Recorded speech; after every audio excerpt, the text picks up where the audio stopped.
Help is on the way for the Philadelphia Eagles at linebacker. The Eagles agreed to a one-year deal with Shaq Leonard. Is it enough? Could they be bringing Zach Ertz in next? Stock up, stock down. A loaded Tuesday edition of Locked On Eagles coming your way.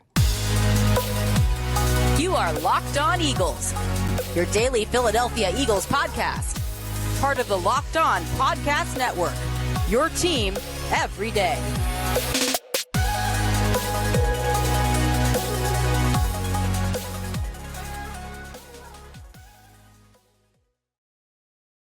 This episode of the Locked On Eagles podcast is brought to you by Game Time. Download the Game Time app, create an account, use our promo code LOCKEDONNFL for $20 off your first purchase. Last minute tickets, lowest price guaranteed. We thank you so much for making Locked On Eagles your first listen each and every day. It's a Tuesday edition of the show, and we have a move to talk about despite it being December 5th. General Manager Howie Roseman saw the San Francisco 49ers tear up his group of misfits at the linebacker position, specifically Nicholas Morrow and Chrisitan Ellis. So what does he do? He agrees to a one-year contract with former Indianapolis Colts linebacker Shaq Leonard. Gino, we thought this could be happening for the last few weeks. Leonard's kind of been dragging his feet. Met with the Dallas Cowboys, met with the Eagles. He's been deciding between the two, and he decides to choose Philadelphia. Is this enough? What do you think about the move overall compared to what they have at this position? As we said on yesterday's bonus show, and we talk 5 days a week, I mean, heck, you're getting 6 episodes this week because of moves like this happening on December 5th, right? Like Howie Roseman is one of those guys that, as bad as things may be, he's not going to sit there and say, okay, this is what it's going to be. And as a Yankee fan, I have a general manager in Brian Cashman who does exactly that. They've had the same roster for 10 years, and they're like, oh, why can't we get to a World Series? And Howie Roseman's like, yeah, we need to change like that. We need to change within 24 hours of our misstep. It's a good move, Lou. I think in the arms race of what is the NFC, it does a lot of good things for you. You see that the middle of the field was susceptible against a team like San Francisco. An understatement. Hopefully in that next go-around, you will hopefully have a healthy Zach Cunningham, potentially a healthy Nakobe Dean at the time, a Shaq Leonard who will be 2 months into this defense when that time comes around. Is he going to be the all-pro that gets you to the Super Bowl? Absolutely not. It's not a one-man league. But does he help? 100% in my opinion, because it can't get much worse than what they had the other day. And It's unfortunate. I feel bad for Nicholas Morrow, the situation that he's put in. Because he's been good this year for the role. In his good spot, right? Like that's what I talked about with Terrell Edmonds, why I think he was used bad when he was in Philly, is because he was just put in a precarious position playing as a single high safety sometimes. Right, they're asking backups to be starting level linebackers who should be covering like Christian McCaffrey. I mean, Nicholas Morrow is not that player, Gino. And that's the thing is like Christian Ellis too plays 70+% of the snaps. He's not a starting level player. You cannot ask two players like that to go up against the other best offense in the NFL when it comes to a pure talent perspective. So yeah, I totally agree with you. I think you nailed it perfect. Like Shaq Leonard is an upgrade. He's really good depth. Again, you don't want to need to play Christian Ellis ever again this year. A Super Bowl contender should never be playing Christian Ellis, even a team like this that ignores linebacker as much as they do. But I think the biggest issue that they do have at linebacker is in coverage. We saw that specifically with Morrow on Sunday. Does Leonard really fix that issue? Maybe, again, he's a slight upgrade, but I'm more focused on just getting Zach Cunningham back healthy right now to fix that problem. After the last 24 hours have kind of percolated, and we said that on yesterday's episode, that's the same thing. I'm having the same mentality of I think your best linebacker is Zach Cunningham, and I don't think that changes with the signing of Shaq Leonard at all. It's the best you can do, right? I mean, it's the best you could do at this point. In December to add a Shaq Leonard isn't. I mean, again, you're not gonna be able to fix your long-term linebacker issues in December right now. This is an off-season thing that Howie really needs to. He needs to look in the mirror and discuss this position. Maybe he's doing it wrong. Maybe he's not. I just like, though, and I want to get into that in a second with you, Gino, but I just like that even if this move doesn't work, he's always trying to create, like he's never allowing a hole to just sit there for weeks and weeks. Like at safety, he brings in Kevin Byard. In the slot, he brings in Bradley Roby. At wide receiver, he brings in Julio Jones. And at linebacker now, he brings in Shaq Leonard. Like, yeah, these moves all might not work, but at least in last year, Linval Joseph, Ndamukong Suh, like at least he does go for it and make sure that they don't just settle with, well, Morrow and Ellis are who we have until Cunningham comes back. I love that he just never settles. The definition of insanity is doing the same thing over and over and expecting a different result. Well, Howie Roseman is looking at that and saying, we can't do that. We can't be one of those teams that just sits there and hopes. You can't hope. It's the hope that kills you from Ted Lasso, right? Like, you could hope that Nicholas Morrow suddenly doesn't allow 15 for 15 in coverage or whatever the heck it was. I think he did say in a press conference one time that hope is not a strategy. I'm almost positive that came out of his mouth. Yeah. I mean, he's a very analytical person. He's somebody that is always trying at least, Lou, to put together a roster that is for the now and for the later. Except at some positions like linebacker, for example. Right. Is he trying enough, though? Yes. At certain there positions, is one player that can be our Mufasa, be our savior. Not our move, right? Is Mufasa why am I blanking? Simba. Yeah, I was blanking on that for a second. He could be our Simba. Jeremiah Trotter Jr. We could get to that conversation come draft time. I mean, he is born to be a Philadelphia Eagle. But go ahead. Honestly, I want to hear. I think I don't want to say he needs to reevaluate his linebacker philosophy. I think he does. He does. To a degree, yes. I think we do too here. I think he does need to come more in the middle. I think there's two extremes, right? There's committing way too much at this kind of position. That's not as valuable as others. But then there's also the extreme of just completely ignoring it, right? Right. I do think they make the right call prioritizing other positions like cornerback, defensive line, of course, every other position on offense to even running back to a degree over linebacker. I think that is the right call. An average linebackers have not stopped this team from contending over the last 8 years. So I do think I don't want suddenly now every single year he's doing like what Chip Kelly did in 2015, where he's got D'Amico Ryans, Michael Kendricks. He's giving Kendricks an extension. He's trading a star for Kiko Alonso. Then he's spending a 3rd round pick on Jordan Hicks. I don't want that much investment in this position, but I will say, I think he needs to start.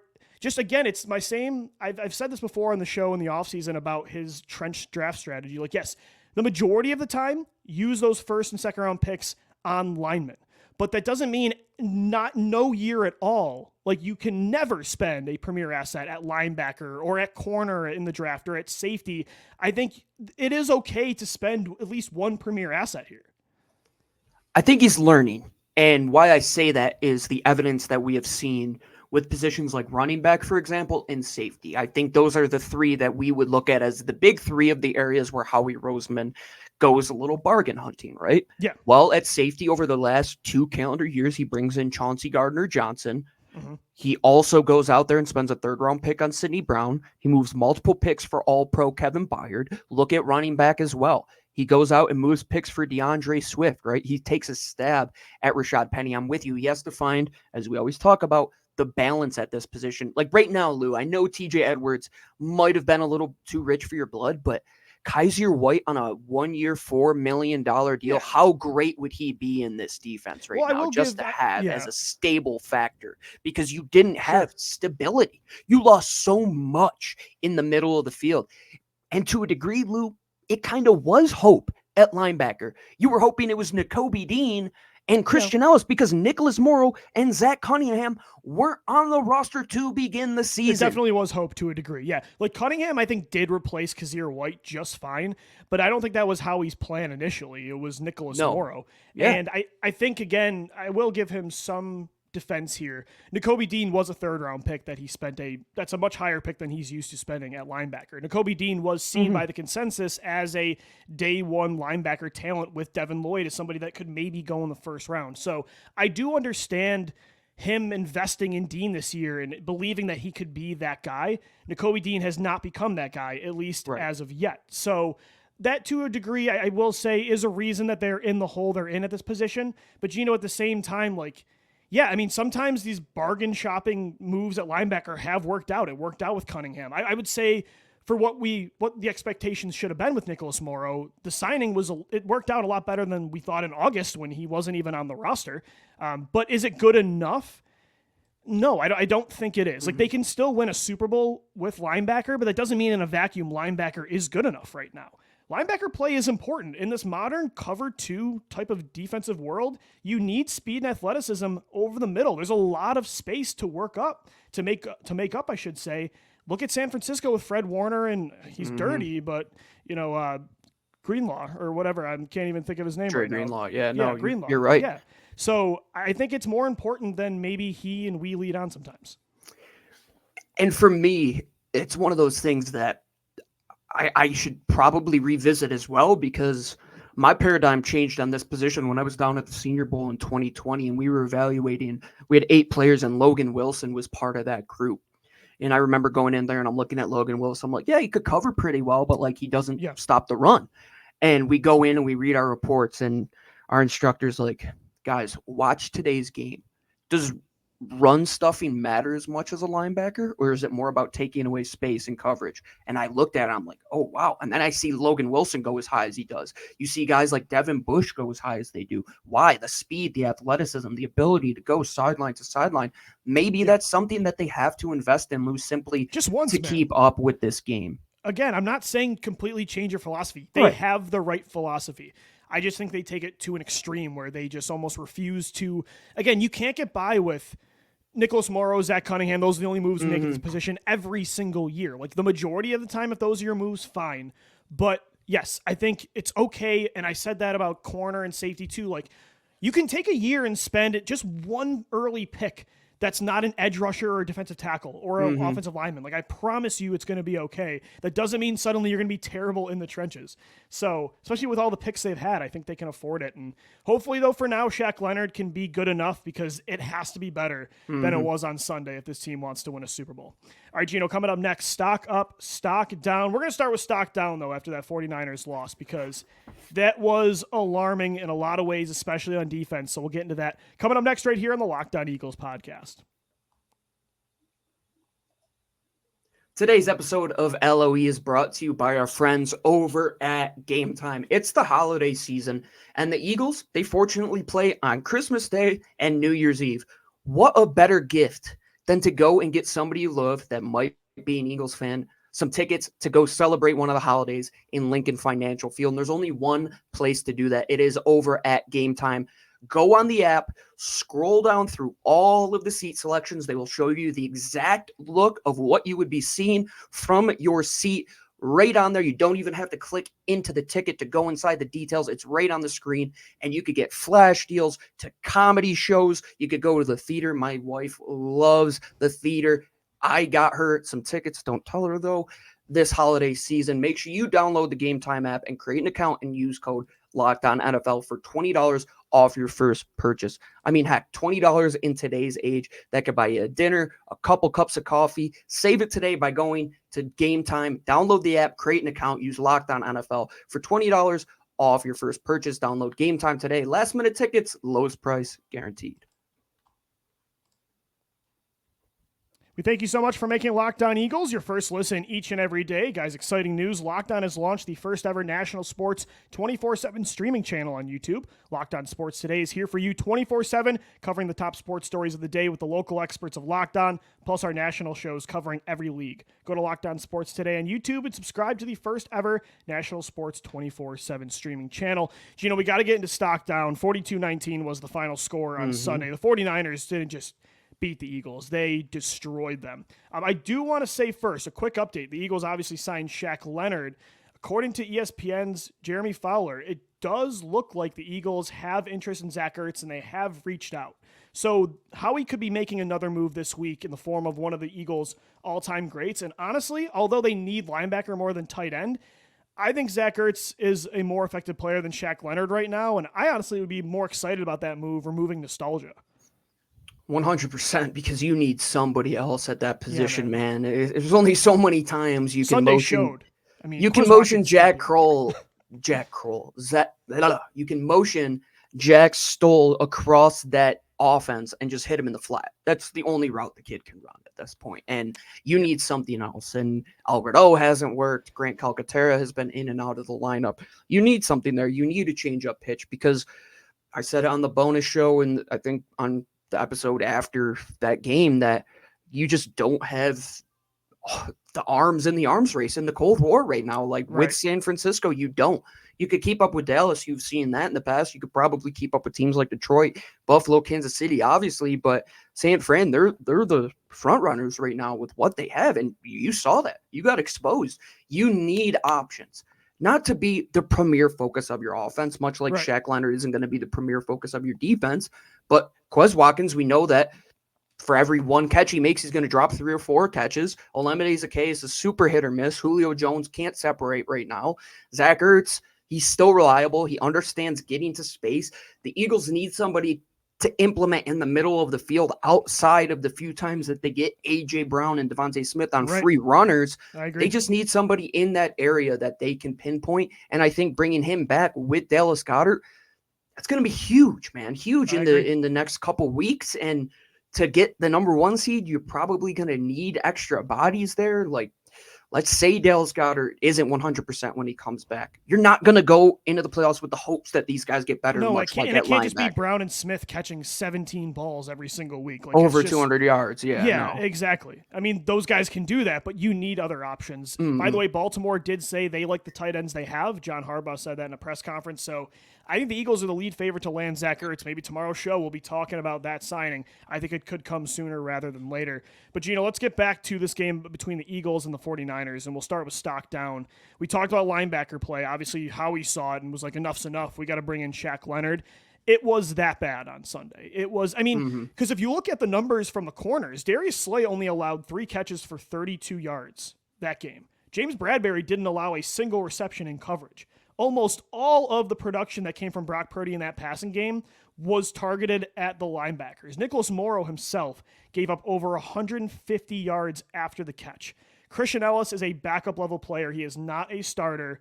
Again, the Eagles, I think they can still win a Super Bowl despite these linebackers, but it was absolutely in spite of them on Sunday if they had any chance at all, which they didn't, really because of this position. And again, you have a chance this year with these linebackers, but against San Francisco specifically, who is the team that I think you're going to have to get through to get back to Vegas, it could cost them because that is a massive mismatch considering the kind of star players they have on their offense. And the guys that they used in the middle of the field, it was all of them. They live in the middle. They are the team that can make you pay for having those linebackers.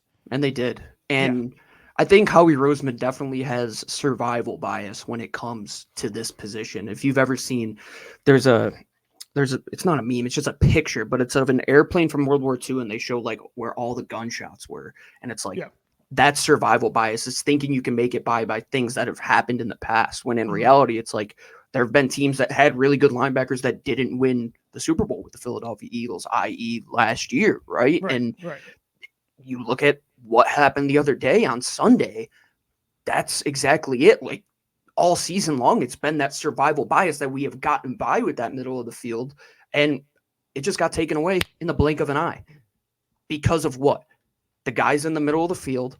Yeah. And I think another stock down, Lou, tackling. You can't allow Brock Purdy to have 100 yards in the air and 200x yards after the catch because that's what San Francisco wanted to do. Why tackling wasn't an emphasis going into this week is crazy. I think Seth Joyner's wrong saying that there's a negative will and want to go and tackle, and like he called this team out. I don't think it's Eagles try to tackle Debo Samuel. He's a freaking train. Well, and Gino, like the Eagles are not normally this year. They are not a team that's at the bottom of the league when it comes to like missed tackles, or I should say at the top of the league. Like they are a pretty good tackling team this year. That was not something I think is a true characteristic of them. No, I just think it was the emphasis of not taking guys down yards after the catch area where you knew that San Francisco was going to want to play in to their own hand. And maybe that comes down to another stock down, in my opinion, defensive coaching and scheme. I was going to say, man, the linebacker play was terrible, but Sean Desai did them no favors at all. Like there was not enough dime. There were not enough pressure looks with blitzes, disguised coverages. I thought that was a terrible performance from Desai. Usually he's great after halftime when he could kind of change things up a little bit. And after the first 2 drives, it was really good, but then Shanahan adjusted. He realized that he could take away that middle of the field. What the Eagles were wanting to do was keep everything underneath. As we saw, the guys are playing so far off. But with that game plan, Lou, if you're going to play off, you got to make open field tackles. Well, if they weren't tackling well, and that was your game plan coming in, you have to find a way to adjust. And in the second quarter, the way they came out in the third, it was clear that they were getting outcoached. It was clear. I mean, the game plan wasn't there. You could throw the personnel issues in there as well, Lou, but it's been something over the last month or so that we have seen, and it just keeps coming back. And if we're going to hold the guy who was before him to the same accountability standards, he's got to be up to it as well, man. You can't keep allowing 42 points, 30 points to Sam Howell multiple times. It can't happen. I think that today's episode, the theme is not relying on hope. Like Brian Johnson, Sean Desai, you can't hope things are going to change. You have to make some sort of adjustment. You at least try to live and die by the blitz. You at least try to play press coverage. You at least try something different. Yes, press coverage was another thing. They just did not play enough of it. Yeah, I think he didn't adjust enough, especially in the second half, and you have to do that to stay ahead of Kyle Shanahan, who's always making adjustments. Overall, Gino, the defense as a whole, the last month has just been one of, if not the worst in football. 74%, I just saw this on Twitter yesterday, 74% of their drives have ended in a touchdown or at least one first down on that drive this year, which is second last in the league. Over the last 5 games, they are last in total defense. They're 25th against the run. They were first all year before that. They're last against the pass. I mean, the linebacker play, the secondary play, it's been far too inconsistent. Sean Desai at times has been inconsistent. They're asking this front four to be King Kong and Godzilla, the defensive tackles and the defensive ends. And they will be that most of the time, but they need help. Like they need more help than they got Sunday.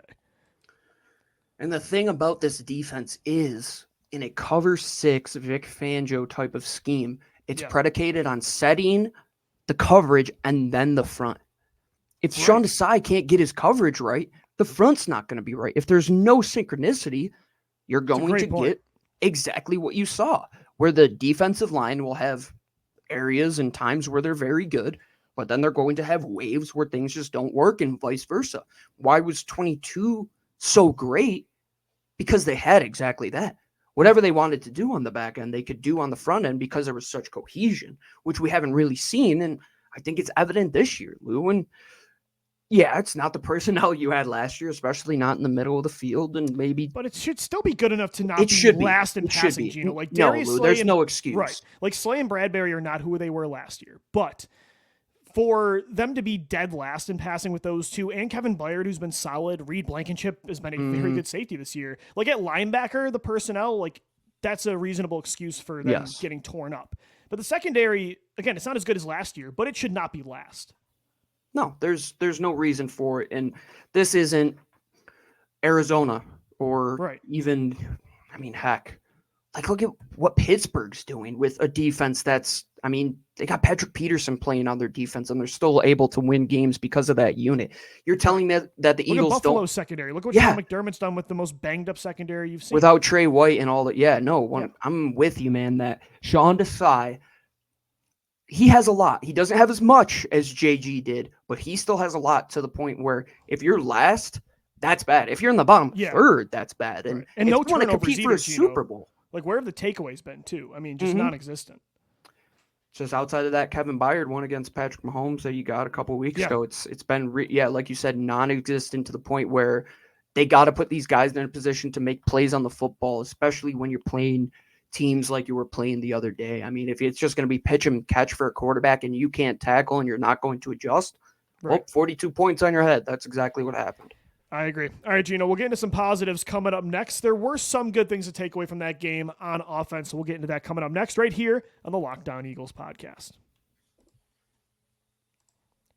Today's episode of the Locked On Eagles podcast is brought to you by Jace Medical. I know we come to talk about sports on this show. It's an escape from some of the crazy realities of real life, but we can talk for just a minute about preparing for real life. According to the FDA, pharmacies are running out of antibiotics right in the middle of the worst flu season in over a decade, which is pretty scary. I can't imagine a more helpless feeling than if one of your kids got sick while a supply chain issue kept them from the life-saving, medication they needed, or my grandparents in a blizzard type of situation like we dealt with in Buffalo, New York last year. Thankfully, we'll be okay because of Jace Medical, the Jace case. It's a pack of 5 different antibiotics to treat a long list of bacterial illnesses, including UTIs, respiratory infections, sinusitis, skin infections, among others. This stuff could happen to any of us. So visit jacemedical.com and complete your physician encounter. It will be reviewed by a board-certified physician, and your medications will be dispensed by a licensed pharmacy at a fraction of the regular cost. That's through the Jace case. It's never been more important to be prepared than today. Go to jacemedical.com and use our offer code LOCKEDON to get $20 off your order. That's huge. jacemedical.com. Use our promo code LOCKEDON to get $20 off your first order. We thank you so much for making Locked On Eagles your first listen each and every day. It's stock up, stock down after a 42-19 loss to the San Francisco 49ers. Stock down really to the entire defense, the linebacker play, I think the corners, Sean Desai, no takeaways, just overall not great. And Gino on offense too, like the run game was not established. Outside of DeVonta Smith and A.J. Brown, nobody really played all that well. Even Jalen Hurts held onto the ball for too long. But I will say, like, on offense, there were some positives to take away. Like, number one, I think the pass protection was way better than I thought it was going to be. Even with as good as the Eagles' offensive line is, that's a great front four that there were times they just could not get to Jalen. And I thought their third down passing was good. Like, Smith and Brown were incredible. There are some things to take away. Like, they did have that early success in the red zone that could have turned into touchdowns, which maybe changes the script. But again, there's not a lot to find positive in this game, but I will say on offense in the passing game, at least, there were some positives in a tough matchup. I will say that without DeVonta Smith and A.J. Brown simply just winning a lot of one-on-one matchups, the scheme isn't really helping out your quarterback at all. And you can't expect your offensive line to play that good and allow Jalen to have that much time and Jalen hold on to the ball for as long as he did and not find an option. And he's got to know to live and die by living within his scheme, which it's troublesome right now in the red zone. You're looking at plays where you're running a slot fade to A.J. Brown with no motion, just a one-on-one look. There definitely are concerns, but to keep Jalen upright, that's big. I mean, against that unit, you could just get absolutely slaughtered behind that offensive line if you don't have guys like Jalen there that can escape. Dominating Nick Bosa. Yeah, there's some really good teach tape between those two. I mean, you want to learn how to play offensive line, how to scout defensive line, anything in between. Go watch this game. I thought the O-line, it's a tough matchup. I mean, that trade for Chase Young, did we even hear his name the other day? I know Javon Hargrave, you didn't hear too much of him either. It's a great performance from those guys, especially because next week you're going against Micah Parsons and DeMarcus Lawrence, who's playing exceptionally good football, and also Diggy Zua as well. I mean, there's a lot of guys on Dallas that are going to replicate, not to the degree of what San Fran was, but if your O-line plays that good and gives Jalen time, and hopefully you can find a way to mesh the offense a little bit more with Brian Johnson, the O-line can win you a championship. That's for sure. Yeah, exactly. And I think it was optimistic to see, or encouraging to see the third and long passing, especially like in a tough game against that kind of defense. Yards are not going to come easy. For them to convert as many third and longs as they did, again, a lot of that was, like you said, it was just Brown and Smith just willing them to the chains, like that 3rd and 19 screen pass to DeVonta Smith where he absorbs a double hit and then keeps moving his feet at 160 pounds, which was absolutely incredible. So a lot of it was just on your two elite players being elite. But you're going to need to do that again against San Francisco because you're not always going to get the 3rd and 2s. There's going to be 3rd and 7 pluses, and you got to be able to move the chains. And that's another, because I know we're trying to talk stock up here, but like, it's great that you convert all these 3rd and longs, but why are you in 3rd and longs so much? No, I agree. Like, I'm with you. They didn't establish the run. And like you said, I think Jalen, and it's understandable, like you have that much time, you have those receivers. The 49ers are playing a lot of man coverage. I would want a big game hunt too, but you can't do it every single play. So I think it was on everybody that they were in those 3rd and long situations. It's tough to find a lot of positive in this one, but we don't have to. Not every stock up, stock down has to be. We got to give, I think, just like the special teams unit was like the only one that was really on. Braden Mann at least gave them a chance, backing them up within their 20 a couple times, right? And I think Britton Covey is still giving you favorable field position, and without Jake Elliott, this team is going to struggle to find points. So at least one of the units is doing their job, but they need to find a way to get cohesion on offense. There has to be a cohesiveness between Jalen, between Brian. Sean Desai has to find cohesiveness between his personnel and his scheme, because there's 2 more games in the NFC these next 2 weeks, Lou, against teams that are in the playoffs right now with Dallas and Seattle. And this is the one that matters. You got through. It's only one NFC loss. It's your first NFC loss of the year. 30,000 foot view. You're still in first place in the conference, but this one is where it matters. How do you respond? Because if you don't, and you do the same thing over and over again, That's insanity, and that's how you get another loss in this league. And you could be looking at a wild card spot right now, which is not where you want to be. So we'll look forward to that Eagles-Cowboys game tomorrow on the show. 3 more shows for you right here on Locked On Eagles, your daily Philadelphia Eagles podcast, part of the Locked On Podcast Network. Thank you so much for making us your first listen each and every day. That's going to do it for a Tuesday edition of the show. For Gino Camilleri, I'm Lou DiBiase signing off. As always, thank you for downloading, thank you for watching and listening, and let's go Birds. Fly, Eagles, fly.